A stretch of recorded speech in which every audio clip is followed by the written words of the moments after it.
රුපියල් 100කට පොත් ගන්න පුළුවන්. මේ තැන ගැනව දන්නවද? ඔන්න අද මම ආවා රුපියල් 100කට ඕනෑම වර්ගයක පොතක් ඉතාමත් අඩු මිලකට ගන්න පුළුවන් ෂොප් එකකට. මෙතන novels, story books, එතකොට ඉගෙන ගන්න ළමයිට ඕන කරන පොත් වගේම තවත් ගොඩක් ජාතියේ පොත් අඩුවට තියෙනවා. ඔයත් මේ වගේ පොත් කියවන්න කැමති පොත් පිස්සෙක් නම් ඔයා යන්න ඕන තැන තමයි කෙහෙලි පොත් මැදුර කියලා කියන්නේ. ඇත්තටම මෙච්චර අඩු මුදලකට මෙච්චර වටින පොත් කොහොමද ඉගෙනන්නේ? ඉන්න ඒක තමයි මම ඔයාලට කියන්නම්.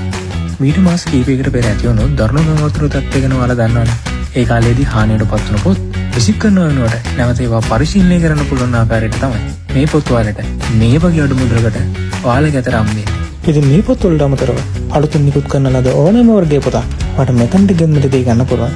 ඉතින් මේ සමහර පොත් වලට 15%ක හෝ 20%ක ඩිස්කවුන්ට් එකක් ඔයාලට ලබා ගන්නත් පුළුවන්. ඉතින් මේ ෂොප් එක ඔයාලට හොයාගෙන යන්න ඕන නම් මේ ෂොප් එක තියෙන්නේ නම්බර 152 මේන් ස්ට්‍රීට් අලවුව. ඉක්මනට ඇවිත් ඔයාලට ඕන කරන පොත් ටික ඊටමත් අඩු මිලකට සහ සාධාරණ මිලකට අරන් යන්න. ඉතින් මේ වීඩියෝ එක ඔයාගේ පොත් කියවන්න ආස යාළුවන්ට ෂෙයා කරන්න. ඉතින් මේ වගේ වටින වීඩියෝ බලන්න දිගටම ෆලෝ කරලා තියන්න.